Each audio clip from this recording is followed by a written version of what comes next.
Welcome, curious souls, to the Macabre Emporium, your sanctuary for the unusual, the mysterious, and the appalling. Step through our cryptic doorway into a world where secrets whisper and enigmas come to life. I'm David. And I'm Sarah. Together, we're your custodians of the macabre, guiding you through tales that defy the ordinary. Discover the untold stories, from lesser-known cases of true crime to the bizarre events that captivate us. Join us on a journey to the shadows where the mainstream fades and the extraordinary beckons. So whether you seek the bizarre, the eerie, or the chillingly obscure, you're in for a treat here at Macabre Emporium. Welcome to Macabre Emporium. This is episode 69. And Sarah's flipping it backwards because she usually tells everybody welcome back, and I always invite the new people. Oh, just because I didn't say welcome back? Yep. So, yeah. Welcome back to Macabre Emporium. This is episode 69, and so we're going to do it backwards this week. Oh. Welcome back, weirdos of the internet and stuff. So hopefully everybody's holiday was fun and safe, because our Nosy Neighbors group, it was a wild ride for the days off we had. A couple people lost some fingers. One person lost a hand. There was a standoff. One person that lost their life. There was one. Somebody basically blew themselves up. I didn't see that one in the group. Yeah. But there's like 80,000 people in that group. Yeah. I didn't hear about that one. And then there was the standoff, which the guy should have taken his cordless hole puncher to himself and not his child. Yeah. So unfortunately that happened also as well. I mean, the state police had to get involved with that one. Yeah. The SWAT team. Yeah. But other than that, it's a combined episode this week. Yay. So this is actually going to be the combined episode that was supposed to be 2 weeks ago that I did not want to put out because it sounded like crap. Because I tried doing noise reduction and it sounded like we were using carbon microphones, the old-timey microphones, and neither one of us were using that transatlantic accent that usually comes on with that. So I was like, no, I'm not putting this out. So I know sometimes where it's like every other week, even though it's every Wednesday. If it sounds terrible, I'm not putting it out. Right. So. Quality. Yep. Quality over quantity. Quantity. So what do you have for this week for our stories? Emphasis on the titty.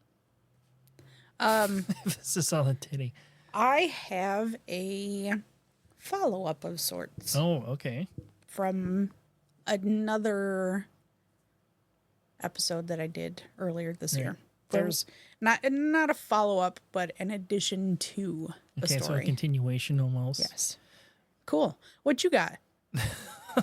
This is more kind of a thank you, because a lot of people on the Twitch channel, they wanted to hear about this because I played Autopsy Simulator last month on there. Yeah.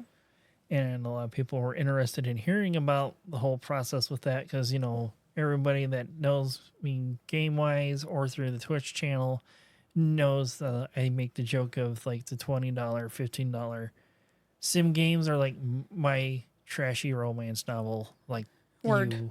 Me and Herpes Island. You and Herpes Island, I guess we're going to call Love Island, but your little book club thing that you're in. Oh, yeah. With some of the listeners and Twitch viewers. Yeah. You're reading those smut books, like those sim games are my smut book. I haven't read a smut book in a while. It's been a lot of really? Mystery. Yeah. It's been at least 4 books since I've read a smut book. Oh, all right. Yeah. Wow. I know.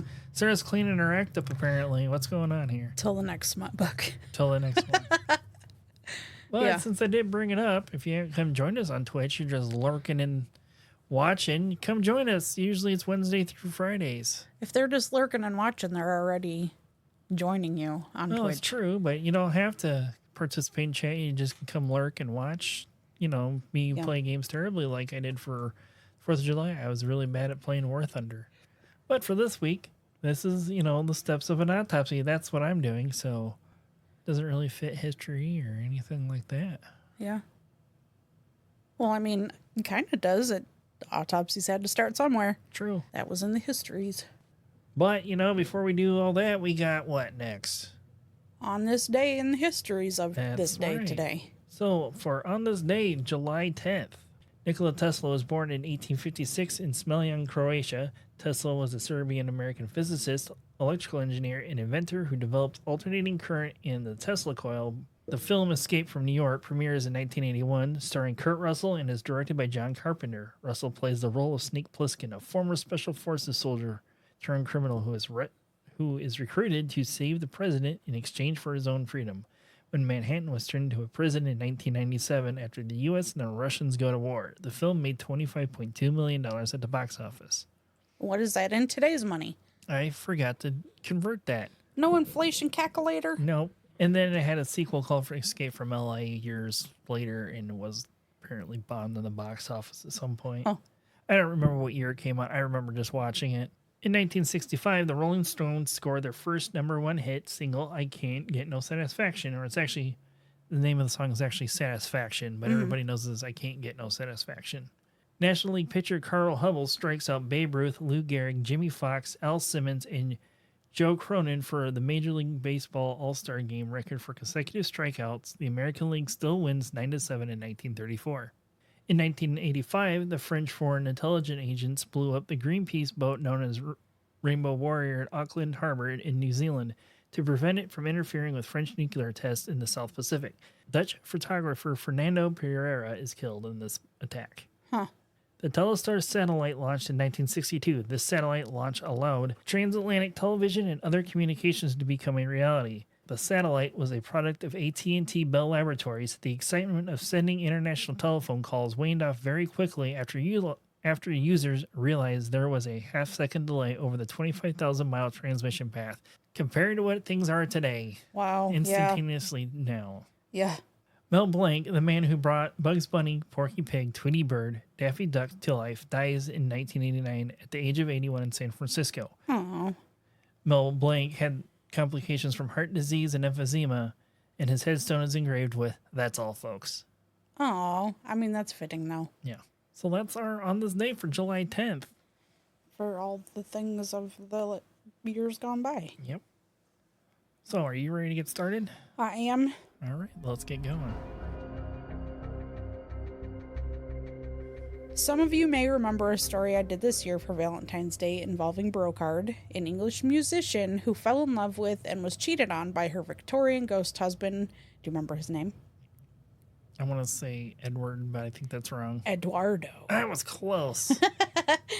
Now, there is more of her story to tell. Okay. As of May 20th, Brocard has come back into the spotlight because... Wait, hold on.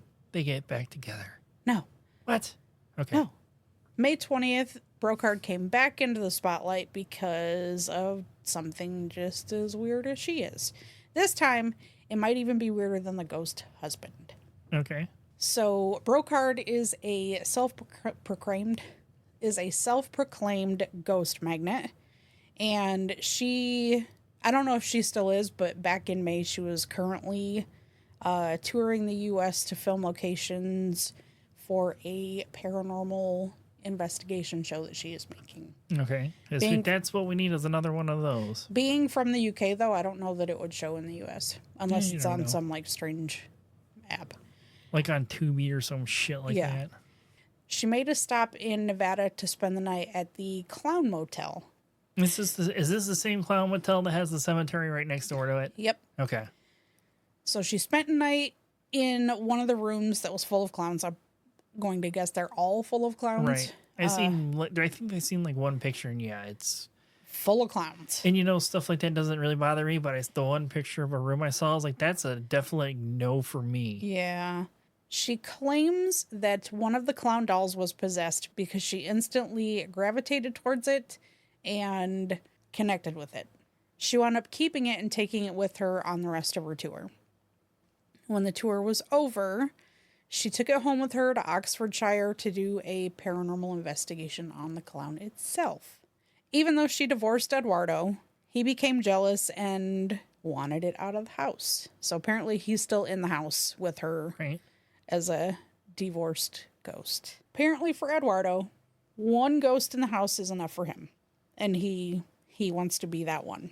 Well, if they're like, ghost divorce, what does he care? But right. She should probably get those digits of a sick exorcist that she asked for in that episode. Get rid of them so she can be there with her clown doll. Yeah. And not have to deal with the jealous ex-husband. Can't believe you remember that fucking song. Anyways, Brocard had said, I can instantly tell when Eduardo has a point to make because his energy becomes very powerful. His presence has been very manageable these days, and I only see him from time to time. He does not like the clown, though. He watches him, and I keep finding the clown by the door. Subtlety is not Eduardo's strong point. She says she has no interest in the doll in a romantic way because she doesn't want a paranormal love triangle. What? Okay. I don't know. Just keep going. She claims that the spirit that's trapped inside revealed to her that they were a carnival clown in another lifetime.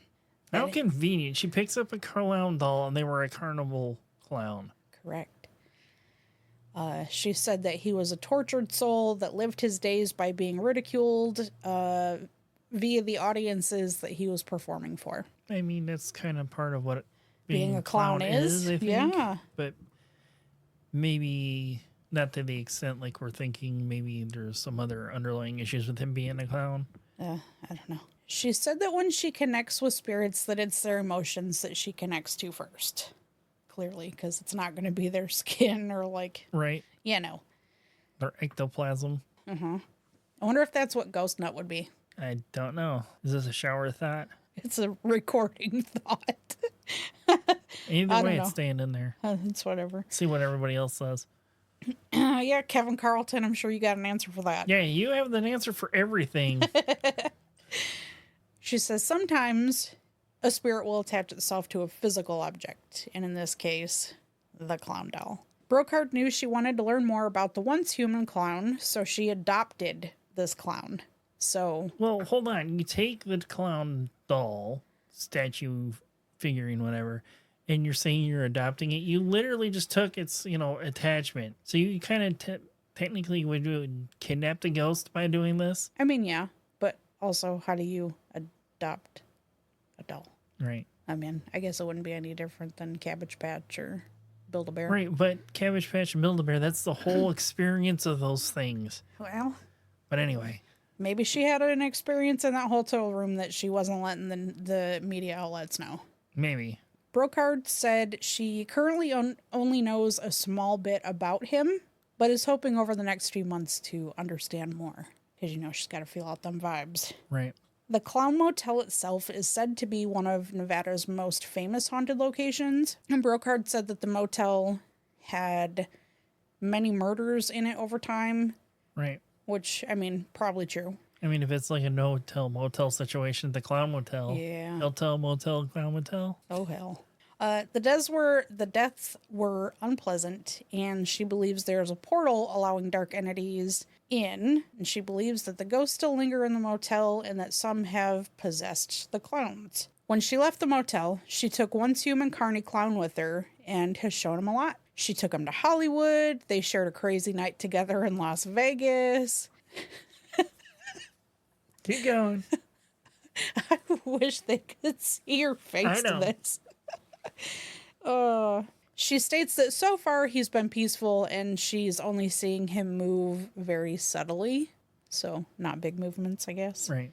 She said there's been no other crazy things happening inside of her home and hopes it stays that way now that the two ghosts are there. But I have a feeling if Eduardo is still there and he's super mad and he wants to be the only one, that there's going to be issues. Right. But if you ever look at her website, she said in an interview that she's looking to put a clown cam on for everyone to be able to watch her new demon child. So, okay, Eduardo doesn't want to be in a love triangle. She's adopted it, but you're saying demon child.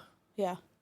She needs to pick one or the fucking other here. What's going on? You either get the ghost husband or you get the ghost child. Well, yeah, but you're saying she's saying it's Eduardo's not wanting to deal with a love triangle, but she's saying she didn't want to deal with the love triangle. Okay, so she's saying she doesn't want to deal with this love triangle. I just called it a demon child because she said adopted it. You don't adopt a lover. That's what I'm getting to. You adopt a child. Oh, so that was your words for demon child. Okay. Yeah, those me. Because, it's in a little clown I associate little with children. Right. But anyways, that's it. That's it? That's it. Like when you're saying she's going to Hollywood and all that, all I can imagine is here she is with it tucked in. Like, did she even say how like big this thing is? There's when I do the video for this and when you put it on Facebook, there'll be pictures up. Right. And I have a picture of her with the So like how clown. big is it? It's not big. So are we talking like a foot tall, like something she carry on her arm? Maybe arm? a foot and a half, 2 feet. Okay. So like, yeah, so I'm thinking she probably carry like cradling in her arm. So I'm just picturing her like the Hollywood Walk of Fame with this doll tucked in her arm in front of the Chinese theater getting a picture with fucking Spider-Man. Yeah. And, you know, and then the Hollywood sign in the distance, you know, and then the LA Pier. Like all the touristy fucking places, here she is with this fucking doll. Yeah. God. And it's not even like a creepy looking clown. It's just a clown. It's just a regular standard of the mill clown. Yeah. What? If like David rolled his eyes so hard just now. Look, mouth's the back of my hand. He just saw his butthole. Yeah, pretty much. But yeah, but I saw that and I had to like bring it to everybody. Yeah, because it was she's just she in general is a what the fuck. I don't know. It's like even with it being a paranormal story and us still doing investigation stuff, I can't really, you know, bash her for what she's saying also, but it also seems a whole lot of everybody's forgot about me. So no, hey, look at me, guys. Look what I got going on. I'm back in the news. Right. Yep. Are you okay? Yeah, I'm just annoyed by this story just because how crazy this fucking lady is. She really is off her fucking rocker. I'm going to say possibly crazy she is. Yeah, possibly. I mean, she married a fucking ghost. Right. Divorced him because Marilyn Monroe was apparently at their wedding. Right. And he cheated on her with Marilyn Monroe. So. Right. She's not crazy at all. Right. It also goes back to the things I think I said in that episode when you're like, oh, he's super messy on the ice cream. She just stabbed herself with the fucking ice cream cone. Or I think so. I think I said something like that when we first talked. It's like, Edward, stop it. Meanwhile, she's dotting her own fucking eye with the end of the cone. Yeah. And everyone's just like, what the fuck? This bitch is Looney Tunes. But, you know, who are we to say? But anyway. Yeah.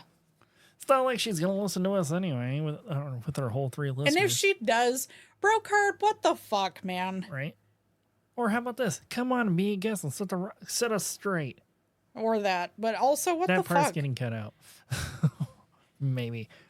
I'd leave it. Yeah. You want me to? All right. Don't post shit on the internet. You're not, you know, if you don't have thick skin to be made fun of. Don't seek out the media if you don't want people to know. Right. And scrutinize. Yep. Just like us. I fully recognize that there's going to be people that love us, people that think we're fucking stupid and the podcast sucks, but fuck you. Yeah. You know? It's part of what you do going in. It's part of what she should have known. Right. When she walked up to the media with the story. Yep.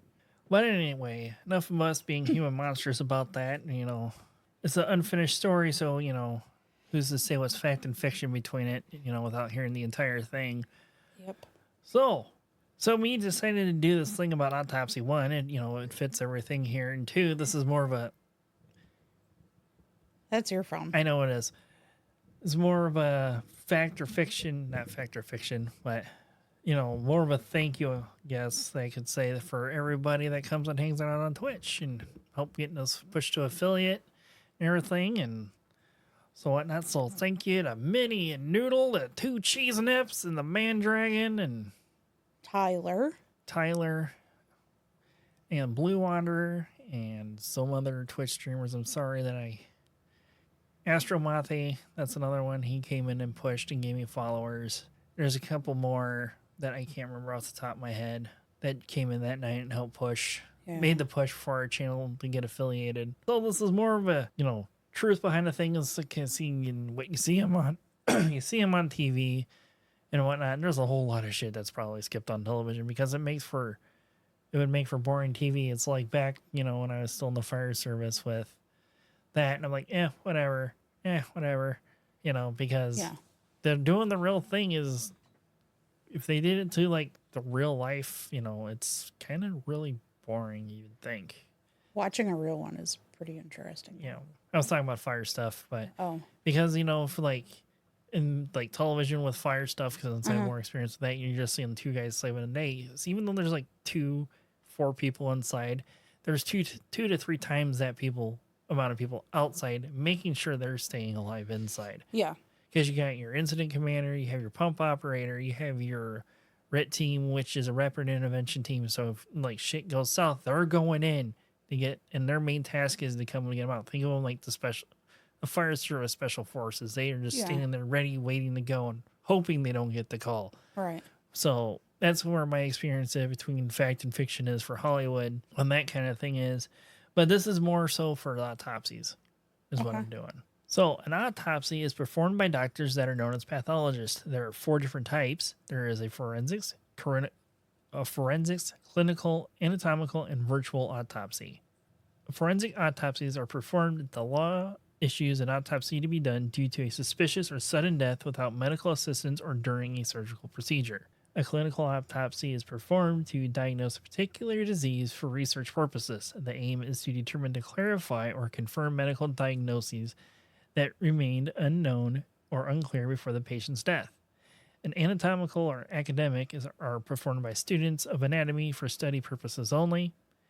And virtual autopsies are performed by using image technology such as an MRI or a CT scan or possibly X-rays. So no slicing and dicing. No, there is still some slicing and dicing. Okay. That's just the different types of autopsies there are. So, like, before the autopsy even begins, I'm doing this basically off of a, forensics one because that's what we're all mostly, most of us are what we're here for is true crimey stuff. So that's what I base most of this off of. So before the autopsy is conducted, investigators will gather all the information they can about the subject and the events leading to his or her death, consulting medical records, doctors, and family members, and examining the location and circumstances of their death. Before the body is taken to the medical examiner's office or a funeral home, a brand new body bag or sterile evidence sheet will be used to avoid contamination. If there is to be believed to be possible evidence on the hands, like residue from gunpowder or skin on their fingernails from fighting off an attacker, paper bags will be placed over each hand individually and then taped around the wrist to preserve any possible evidence there might be in the skin, on the skin, under the fingernails, so on and so forth. Yeah, that's smart. So, there is also the autopsy table, which I figured I would put this in there. The autopsy table that this is going to take most of this is going to take place on is either waist high or is an adjustable height stainless steel table with running water to facilitate washing away any blood or any other bodily fluids that's going to be released during the procedure. And the autopsy table is slanted, has at a slight angle for drainage with raised edges also to keep body fluids and other fluids from spewing on the floor. So basically kind of like the table that I sat on at the Bell Mansion. Yeah. I remember. Oh, I know you'll remember. I'm sure when we go back, we're going to sit on it again. Hopefully after dark next time. The forensic pathologist performs a detailed external examination of the body while it's still in the body bag if it was brought in one. So they'll just open the bag, pull it open, see what they see from there. So they will first photograph the body, and then they're going to take notes of any kind of clothing, if there is any present, and the position of the clothing on that body before it is removed. Then the pathologist will record everything on a body diagram and also take audio notes with a tape recorder. They will also make notes on the subject's hair color, length of their hair, their eye color, their ethnicity, male or female, and their age. And also any other possible evidence such as skin, paint flakes, and gunpowder residue will also be collected at this time. A UV light also may be used at this time also to find any evidence that might not be visible. So like some body fluids, react to UV light, and believe gunpowder does as well too. I don't remember off the top of my head when I was looking into this. Hair and fingernail samples are also taken from the body and may also be photographed, and X-rays will be taken also while it's still laying in this position. They will weigh and measure the body and make notes also of any special identifiers such as tattoos, scars, moles, birthmarks, missing limbs, things like that are clearly visible. So first thing they're going to look at is the chest, and the forensic pathologist will pay particular attention if the death is suspicious, looking at clothes or paying attention to any unusual smells or odors, so like bullet, knife marks, kind of thing. Then they'll move to the shoulders, And they're going to look for abrasions, cuts, bruises, distinguishing marks, or tattoos on the body. And they're going to also look at their elbows, and they're going to test for rigor mortis by bending the elbow and knees or opening the jaw to see if they move, to determine how long the body is it's been laying wherever it's been found, because, you know, over time your body becomes stiff since there's no blood pumping. Right. But it also softens back up and is flexible again after like 24 hours of rigor, I think. Maybe you should have done the story, throwing in little tiddly bits like that for me. Oh, tiddly bits. Then they will now look at the fingers and see if there's any other information that can be trapped there, since that's what the paper bags were for. You know, they're looking for the skin, whatever that may or may not be there. And then they'll go and also look at the legs to see if there's any blood pooling to help determine the time of death. Because once your heart stops pumping, gravity takes over and everything goes down to the lowest point, being your back, in your legs, whatever you're laying on. Well, yeah, where depending on how your body's laying. So for we're just gonna say, just like the body chart, stiff board, if you're on your back, all your blood's gonna pull, the lowest point and be in your back and your butt and the back of your legs. So now, before the body is removed from the body bag to be prepped for the internal examination, the body will be clean, weighed, and measured without the bag. And before they start slicing and dicing the body, a rubber block known as a head block will be placed under the shoulders, making the body arch backward, making the chest push up and out to make it the necessary incision easier and to gain more space in the body for the internal examination. Okay.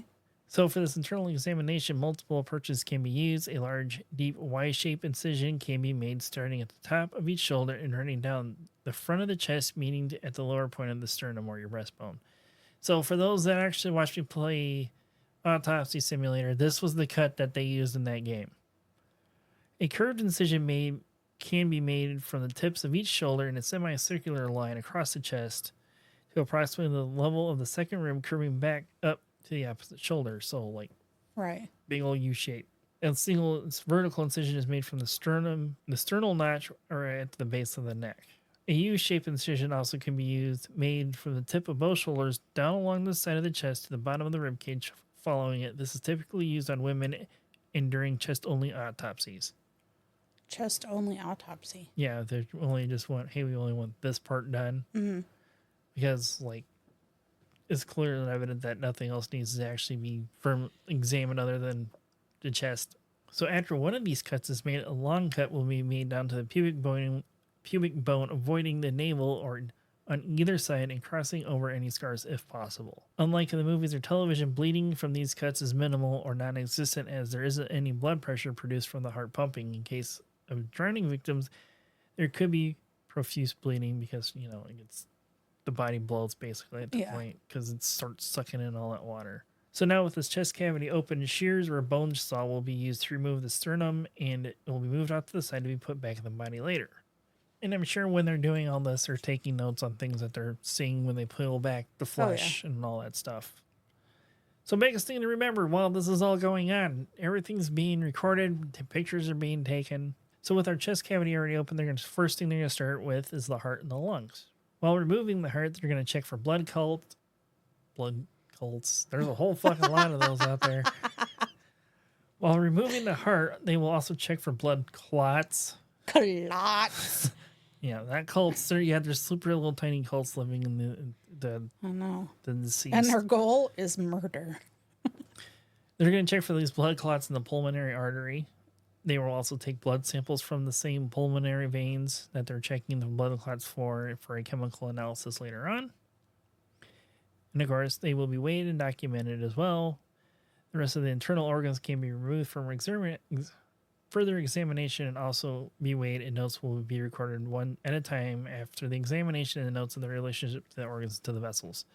So they're basically doing all this with, each internal organ they're taking it out, they're looking it around. Anything like me on a Autopsy Simulator making it jiggle a little bit? Probably not. That was just me because they had that physics in there and it grossed out Noodle. I don't know how many times she told me in chat and all caps, would you stop?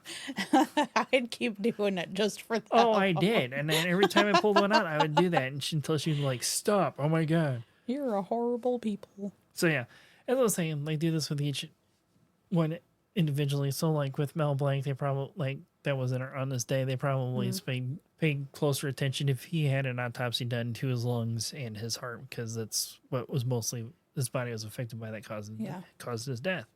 Samples may be taken after these organs are taken from the body for further testing. As you were talking about slicing and dicing, it's not like, whack off a chunk. They're actually taking actual slices. But they're still slicing. I know, but the way you're saying it, it's like, we're just going to hack off this chunk like a burn. No, it's not. It's like they're actual slices is what they're using. And then we're going to mince it like garlic. Maybe Ed Gein might have done something like that. Yeah. Well, no, he didn't really eat. He probably didn't. He didn't eat people. He just used their skin. Jeffrey Dahmer, the people Dahmer, might have. That's true. There's quite a few other cannibals that probably did. The major blood vessels are also cut open and inspected in this stage of the autopsy. They're probably looking for see if there's any other blood clots as well, other than the one in the pulmonary artery of the heart. Yeah. The stomach and intestine contents are also weighed and examined, and this is helpful to pathologists to give them a more accurate time of death from the natural passage of food from the stomach to the intestinal tract.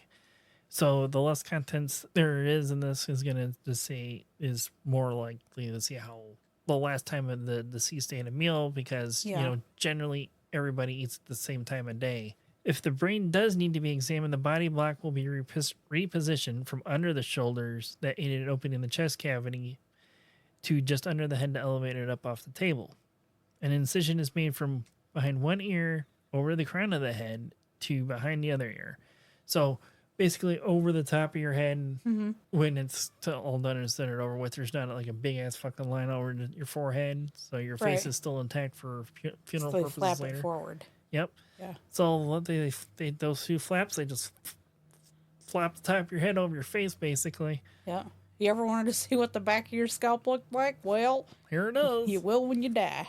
And the bottom half is actually tucked underneath your head, and the top half flopped over your face. So next, what they're going to do is the top of the skull will be cut away with a saw to create a cap, basically, and it's going to be pulled off. And of course, this cap will be put back in place, just like your sternum that they cut off once the autopsy is complete. The brain will be examined in its current state, sitting inside of the skull, and anything the pathologist needs to see will be documented. If the brain needs to be preserved before it is needed to be inspected, the brain will be placed in a container of formalin, which is 15% solution of formaldehyde gas in buffered water for at least 2 weeks. Damn. I have no idea what buffered water is because I can't find a clear, definitive answer to dumb it down for myself. This also will help preserve the brain by making it firmer and easier to handle without damaging the tissue. Once the autopsy is complete and the pathologist finds everything that they're looking for and all their notes are done, the body will be lined with either cotton, wool, or other similar materials, and the organs will be placed back inside the body in a plastic bag to prevent fluids from leaking out of the body. And the sternum and skull cap are put back in place, and the flaps will be rolled back into place and stitched closed for any funeral arrangements that the deceased family has made. But here are some fun facts, though, for autopsies. Fun facts about autopsy. Fun facts on the autopsy episode. Okay, go. The term autopsy derives from the Greek word autopsia, meaning to see for oneself. Their first recorded autopsy was done on Julius Caesar, which I find this pointless to being done in 44 BCE to establish which knife wound has caused his death. A ruptured aorta was determined to be the cause of death. Not all the blood spilling out of his body. I mean, I'm sure that aorta helped that along very quickly. Oh, I'm sure. The Catholic Church ordered an autopsy on conjoined infant twins Joanna and Melchiora Baliestro and Hispaniola in 1533 to determine if they shared a soul. There were two distinct hearts, and hence two souls, on the ancient Greek philosophy of those who believed the soul resided in the heart. The twins' father, who had grudgingly paid for 2 baptisms, may have wished for a different outcome. In the 17th century, Antonia Maria Valsalva would taste fluids from the corpses to document them. Ugh. Yeah. Ugh. Like I've said it once before, and I'm going to say it again. The past is weird, but they're going to say the same thing about us when they start talking about us 100 years from now. She drank their fluid? Yeah, he or she tasted the fluids, because I believe the first name was Antonio. Well, he drank the fluids. He didn't drink. He tasted. Tasted. Either way, it He's went in his fucking mouth hole. He's dipping his fingers in them. Licking them or something. I don't know. It didn't say. It just said that they tasted the fluids. It didn't say if he was using a chalice or just dipping his fingers to get a little taste test there. There's just like a little shot glass, and he's all. Yeah, he's doing shooter shots of body fluids during an autopsy. Would those be body shots? The first body shots. The first body shots were done in the 16th century. Yeah, that's bananas. That's bananas. Not the autopsy, but that somebody would taste those fluids. Fucking gross. No, thank you. So, yeah, that's a little bit on how the autopsies are actually done. And, it's not something super exciting because it's like medical science, so.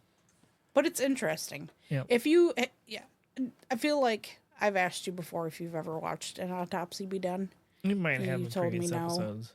But if you ever get the opportunity to watch one, they are quite interesting. Right. If you got the stomach to handle watching it. Right. Because watching animal stuff, it's like whatever. But when you start seeing it being in people, it's like, what? I don't know. I can't watch varies. things happen to animals. Yeah, same here. Mostly. So it's either you can't watch it or you can watch it. It depends on the day, maybe. I don't know. I can't. You don't fuck with kids. You don't fuck with animals. Those are my only two hard no's. But yeah, we keep covering those type of people here. I know, because I'm a fucking asshole. But anyway, I think it's time we get out of the Emporium for the day, Sarah. What do you think? I agree. So until next time. Remember to creep it real. Goodbye. Bye. Please go and check out our website at macabreemporiumpodcast.com. Join our Facebook group by searching Macabre Emporium. Like and subscribe on YouTube at Macabre Emporium Podcast. Follow us on TikTok at macabreemporiumpod. Follow us on Twitter at Macabre Emporium. If you have any stories of the paranormal, your local true crime, or weird history that you would like us to look into and possibly do an episode on, email us at macabreemporiumpod@gmail.com. And remember to follow, rate, review, and share whenever and wherever you can to help us grow our podcast.